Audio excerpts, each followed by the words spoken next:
ठाकुर जी भाववश्य भगवान,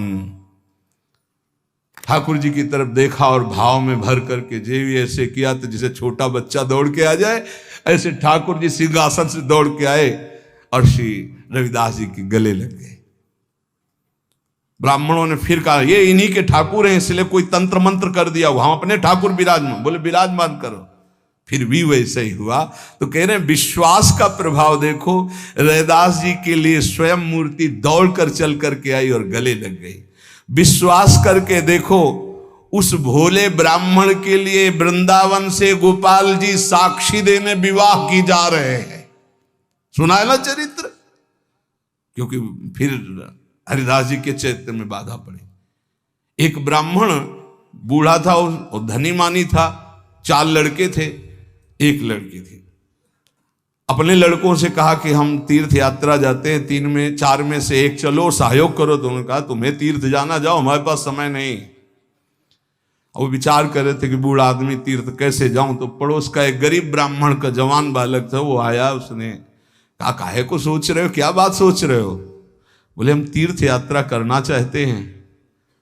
बोले तीर्थ यात्रा तो बहुत बढ़िया बात है भाई, जिसके पास धन है वही कर सकता है, हम कहाँ से कर सकते हैं। बोले चलो अगर हमारा साथ दे दो तो खान पान का सब खर्चा हम देखेंगे और तीर्थ यात्रा दोनों कर आते। बोले बहुत बढ़िया बात है।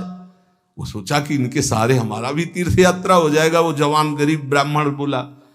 अब वो पूरे तीर्थों में घुमाते हुए जब वृंदावन आए तो बीमार हो गया, तो बहुत सेवा की, बड़ा हृदय प्रसन्न हुआ उस धनी ब्राह्मण का, बूढ़े का।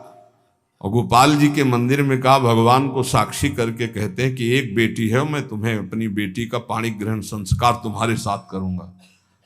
बोले ताऊ देखो झूठ मत बोलना, वैसे तो हमारी कोई इच्छा नहीं थी, अब तुम कह दिए तो हमारी भी मन में ब्याह की इच्छा आ गई। भगवान के सामने कह रहे हो, घर में जाके बदल मत जाना, क्योंकि मैं गरीब आदमी हूं, तुम बड़े आदमी हो। अरे उन्होंने कहा हम जब भगवान के सामने कह रहे तुम्हें क्या चिंता है। सब तीर्थ करके वापस गए। 4 महीना 5 महीना हो गए, ताऊ जी कोई चर्चा नहीं की। तो वो घर गए, कहा प्रणाम। वो ब्याह वाली बात, उनके लड़कों ने धक्का लगाया, बस अपने को देखता है तो हमारी बहन के ब्याह बाहर कर दे। बूढ़े से कहा भगवान के सामने साक्षी तुमने कहा था, तुम्हें तो बूढ़ा बजी कहता हमें कुछ याद नहीं कि हमने कुछ कहा है। वो पंचायत बैठा ली, पहले गांव में पंच लोग न्याय करते थे। तो उन्होंने कहा ठाकुर जी के सामने इन्होंने कहा कि हम अपनी बेटी का ब्याह करेंगे। लड़कों ने बूढ़े को सिखा दिया था, कह देना कि अगर ठाकुर जी आके साक्षी दे दे तो हम ब्याह कर देंगे। तो उसने कहा देखो हमें तो याद नहीं, अगर ठाकुर जी तुम्हारे यहां आकर के उड़ीसा प्रांत में आकर कह दें गांव में कि हाँ हमने कहा था तो हम बेटी का ब्याह कर देंगे। सोचते थे मूर्ति चल के कहां से आएगी, लेकिन विश्वास। अब उसने इनके प्रकार जो कुछ संपत्ति थी 1500 रुपये बांधे और वृंदावन आए, क्योंकि जानते थे वृंदावन के ठाकुर को खान पान। गोपाल जी का दर्शन किया, कहा महाराज याद है तुम्हारे सामने वो बूढ़ा ब्राह्मण कहा था हमारा ब्याह का मामला है, साक्षी आप हो। भगवान कुछ नहीं होता। अब समय से यहां तो शयन होता है, ठाकुर जी का शयन हो गया, सब चले गए। मंदिर के बाहर बैठ के आवाज लगा रहा, सुनो आप ही की साक्षी से हमारा ब्याह होगा। अब सब चले गए थे, रात्रि का समय। ठाकुर जी ने अंदर से कहा मूर्ति कहीं जाके गवाही देगी? अरे बोले मूर्ति जब बोल सकती तो चल क्यों नहीं सकती है?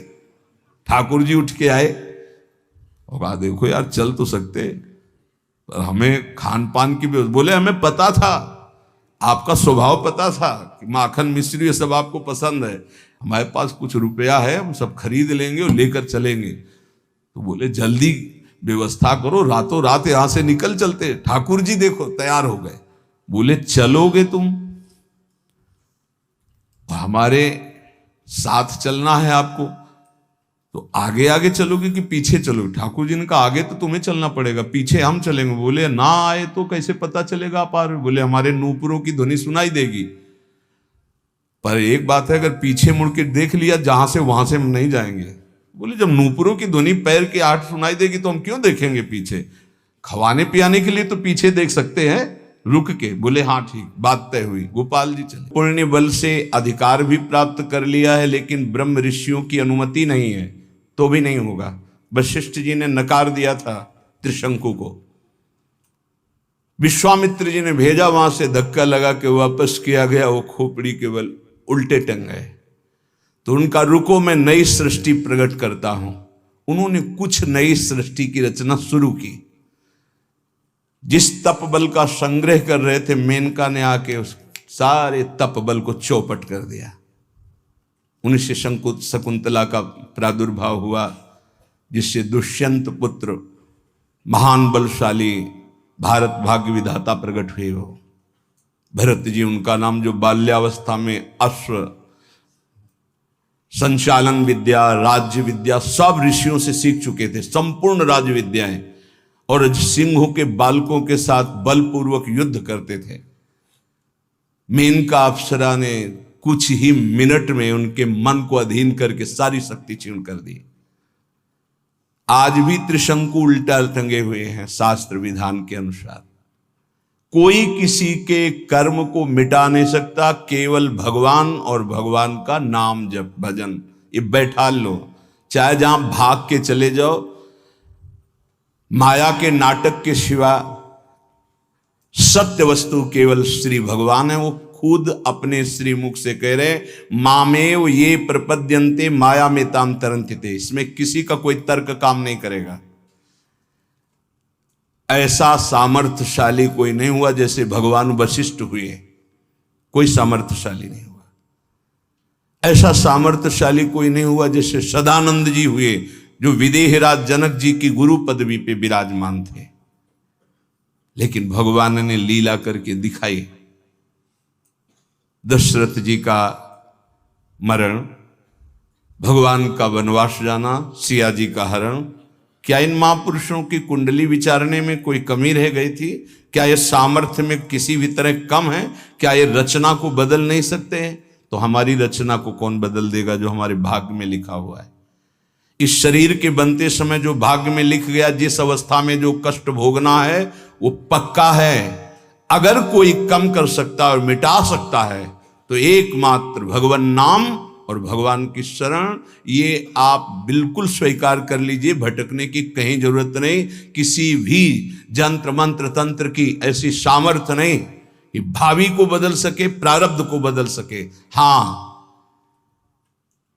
हरि हैं ऐसे, तुरत विभीषण पाछे मेला, सन्मुख राम सहयो सोई सेला। भगवान सामने आकर करो सदा तिनके रखवारी, जिमि बालक राखे महतारी। इस पे हमारा कोई तर्क नहीं है।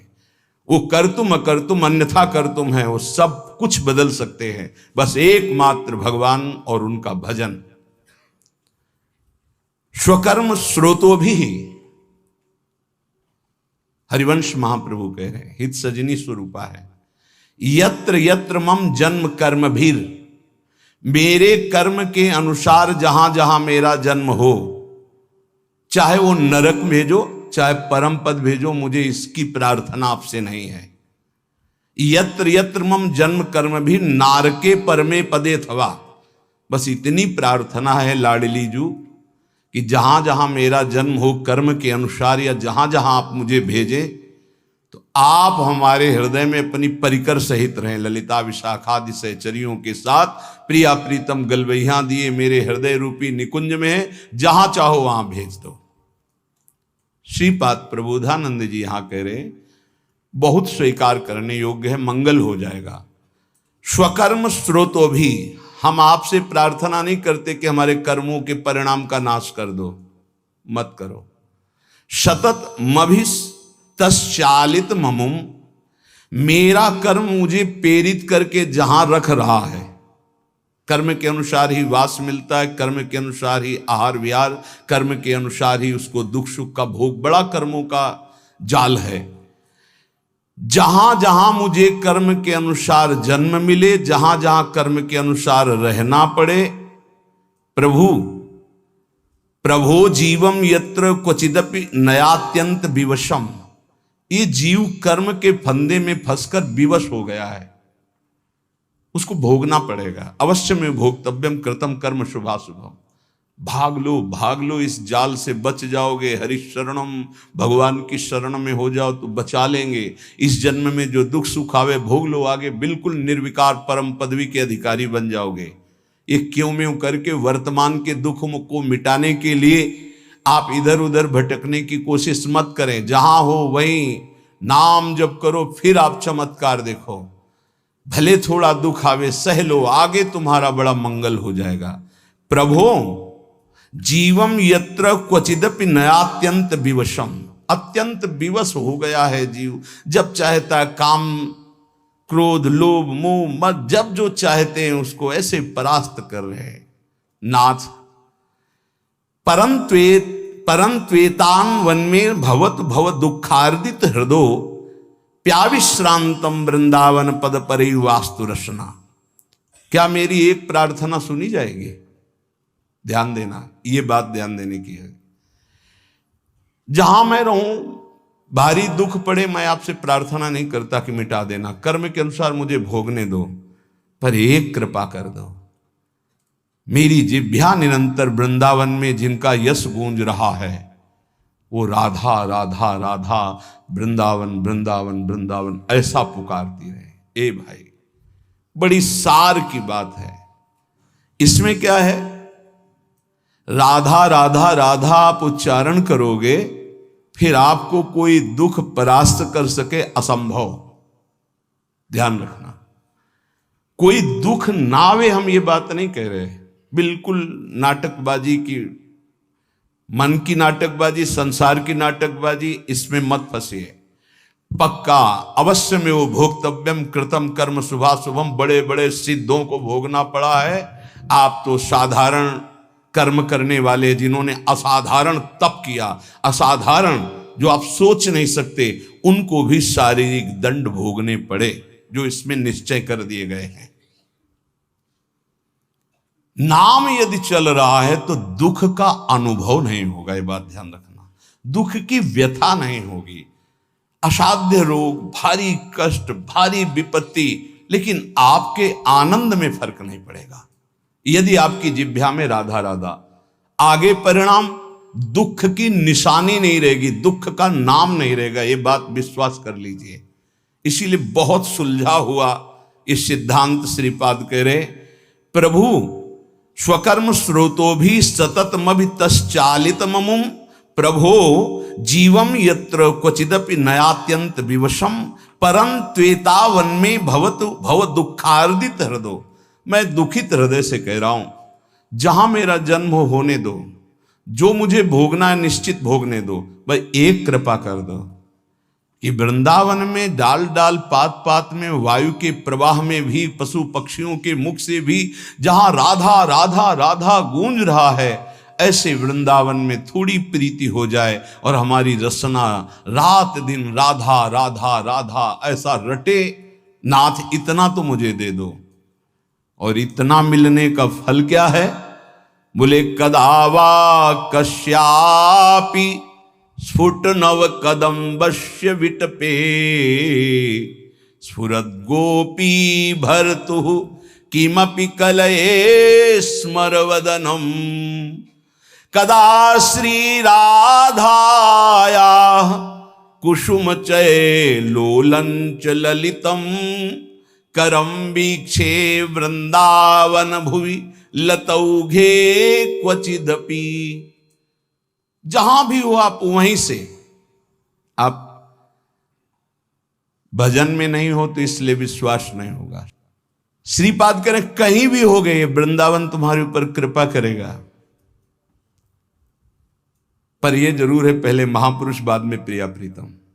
ये पक्का, ये ध्रुव सिद्धांत है। जब कभी किसी को प्रिया प्रीतम का साक्षात्कार होना होगा तो पहले रसिक महापुरुष का दर्शन होगा, और जब रसिकों के दर्शन होने लगे तो जान लेना धाम और धामी दोनों का सानिध्य मिलने वाला है।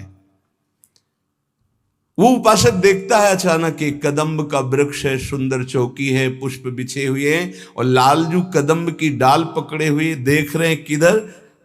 कदावा श्री राधाया कुसुम चय लोलंच ललितम। आह, नेत्र लोलायमान चंचल हो रहे हैं प्रीतम की तरफ और पुष्प का चयन कर रहे हैं श्री जी।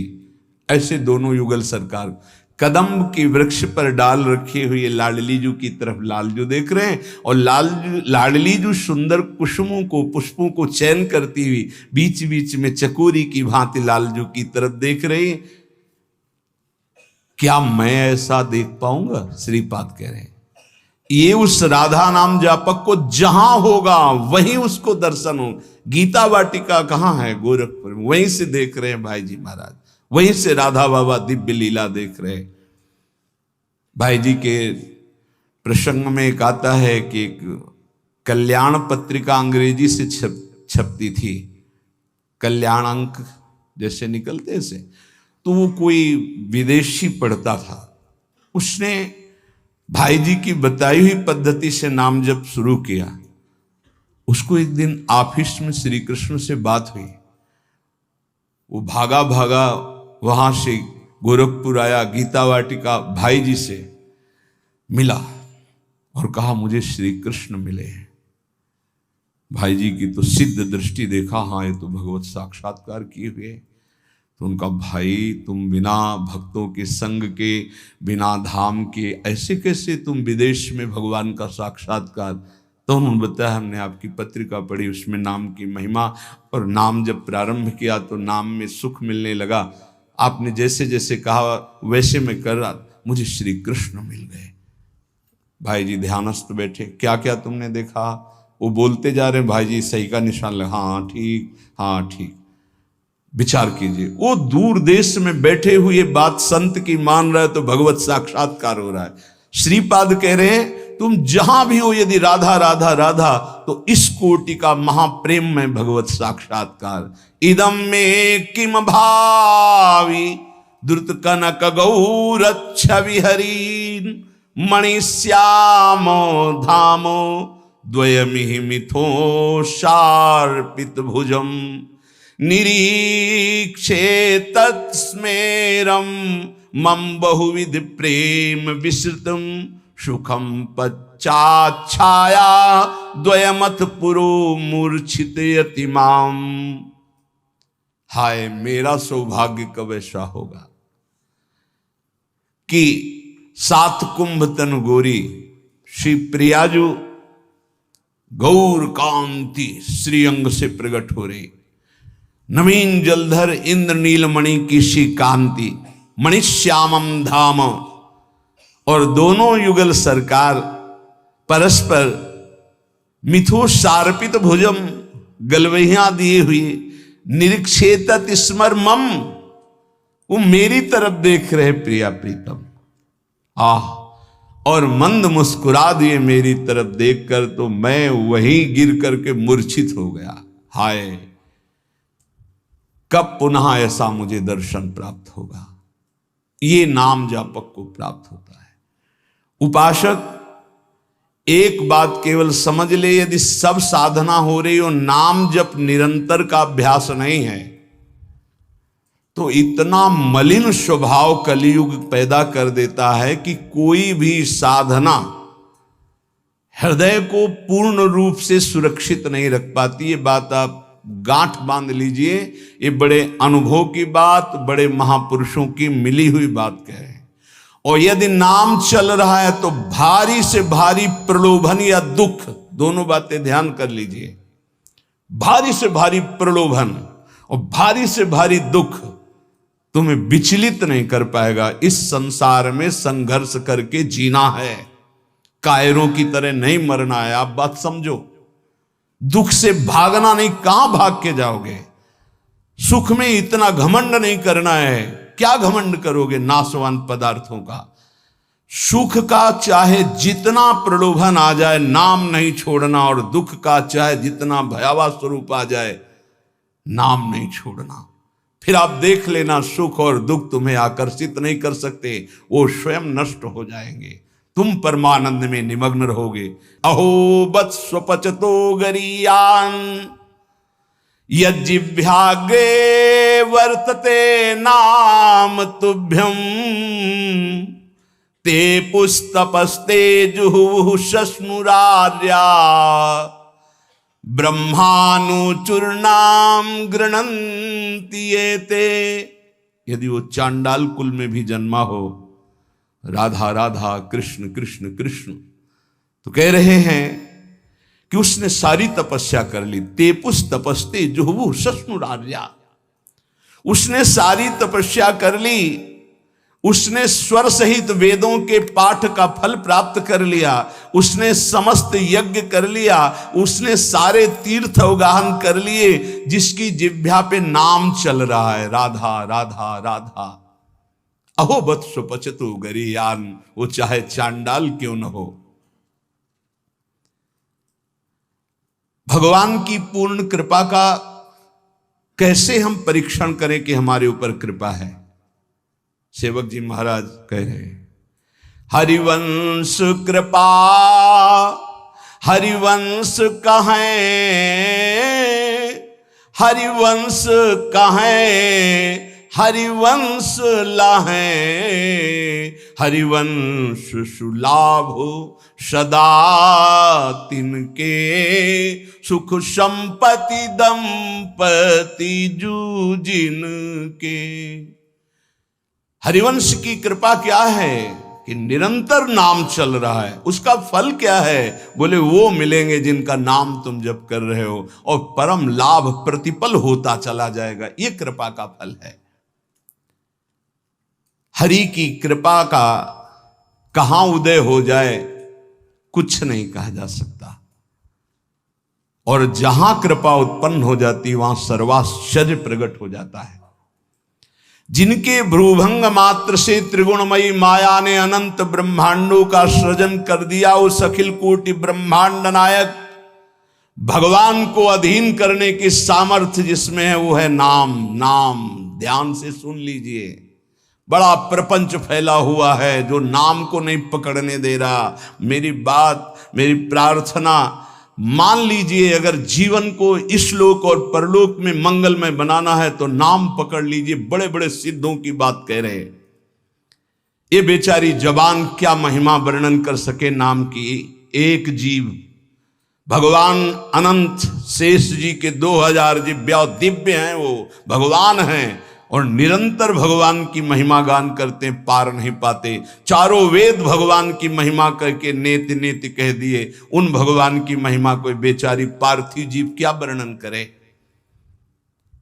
हरि नाम जिसकी जिह्वा पे आ गया, हरि की अपार कृपा हो गई। नाम जप से कोई ऐसा कार्य नहीं है जो सिद्ध न किया जाए। बड़े भाग्यशाली हैं जिसकी जिह्वा पे सुमधुर भगवान के नाम जप करने का चस्का लग गया है। उसके लिए संसार में कोई वस्तु ऐसी नहीं, कोई पद ऐसा नहीं जो प्राप्त न कर सके। एक तरफ एक नाम जप करे, ध्यान से सुनना, एक तरफ यज्ञ करे, बड़े बड़े योग करे, जप करे, तप करे, ध्यान करे, पूजा करे, निष्ठा करे, समाधि, और फिर फल निकाला जाए तो नाम जापक का फल निकलेगा भारी। क्यों? क्योंकि नाम जापक दैन्य होगा, उसको साधन का बल होगा। मैं योगी, मैं तपस्वी, मैं ज्ञानी, मैं याज्ञिक, मैं दानी, मैं विद्वान, और वो तृणादपि सुनीचेन नाम कर देता है दैन्य। अगर ये सब साधन हो रहे हैं और नाम में प्रीति नहीं हुई तो वो लोक लोकांतर जाएगा, तप लोक, जनलोक, महरलोक, ब्रह्मलोक, लेकिन भगवत प्राप्ति नहीं। अगर नाम जप कर रहा है तो सीधे उसको तत्वबोध होगा, सीधे भगवत प्रेम होगा, उसे किसी अन्य साधन की आवश्यकता नहीं। कल एक निर्गुण निराकार के उपासक बहुत सुलझे हुए संत आए हुए थे। उनका जो भाव था वो तो उन्हीं का भाव था, पर उन्होंने सार बात कही कि जब आपके मुख से नाम महिमा सुनते हैं तो मेरी भी उपासना में नाम का ही महत्व है। तो हमारी बात पुष्ट हुई कि निर्गुण निराकार की प्राप्ति और सगुण साकार की प्राप्ति, दोनों की प्राप्ति, या निर्गुण सगुण ब्रह्म ते न्यारो, प्रेम की प्राप्ति सब नाम में है। जो चाहो प्राप्त कर लो। जितनी भी साधनाएं, सबका अंतिम फल है भगवान की प्राप्ति हो जाना। और भगवान की प्राप्ति होती निरंतर चिंतन से, निरंतर चिंतन में सहज वृत्ति नाम पैदा कर देता है। इसलिए भगवान नाम के समान त्रिभुवन में जितने भी शास्त्र और सिद्धांत हैं, कोई समानता नहीं कर सकता। नाम, जिन जिन बड़े महापुरुषों के वचन पढ़ो, सब में नाम।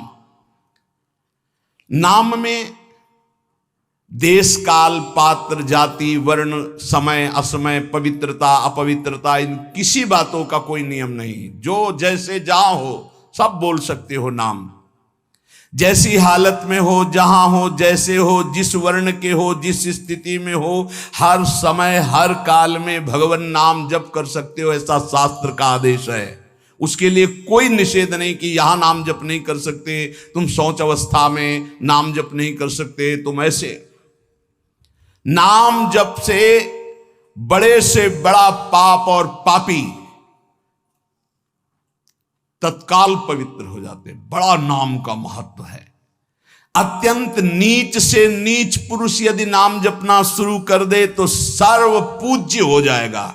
विश्वास कीजिए, सर्वश्रेष्ठ जगत पावन हो जाएगा। देवर्षि नारद जी कहते हैं सातरति सातरति सा लोकांतार्यति, वो स्वयं तर जाता है, स्वयं तर जाता है, लोगों को तार देता है। बुरे से बुरा, गंदा से गंदा आचरण करने वाला परम पवित्र महान भागवत बन जाता है नाम जापक। कल एक उपासक कह रहे थे, पहले तो उन्होंने छल भरे शब्द बोले, फिर स्पष्ट बोलने लगे कि वो जिसकी बात कर रहा हूं मैं ही हूं। कोई ऐसा पाप नहीं, कोई ऐसा गंदा आचरण नहीं जो ना किया हो, लेकिन सत्संग सुना और नाम की महिमा, नाम जप कर रहा हूं। आप बिल्कुल जैसा आप सत्संग में बोलते अक्षरशः धारण करने की कोशिश करता हूं। क्या मेरा उद्धार हो जाएगा? पक्का पक्का हो जाएगा। कह रहे बुरे से बुरा, नीच से नीच भी महान भगवत भक्त बन जाता है। नाम जपत कुष्ठी भलो, चुई चुई गिरे जो चाम। कबीरदास जी, कंचन देह किस काम की, जिह मुख निकसत नहीं राम। जिसकी जिह्वा से नाम नहीं निकल रहा, चाहे वो जितना बड़ी पदवी में हो, चाहे जितना सुंदर शरीर हो, किस काम का? शरीर रोग ग्रसित है, वो राम कृष्ण हरि जप रहा है, वो जगत मंगल करने वाला है। असंभव को भी संभव कर दे, उसका नाम विश्वास है। विश्वास के सामने कुछ नहीं होता। विश्वास सबसे बड़ी चीज होती है। मीरा जी के कान में बताया, उनकी सखी थी जो दास्ता में रहती थी, उन्होंने कहा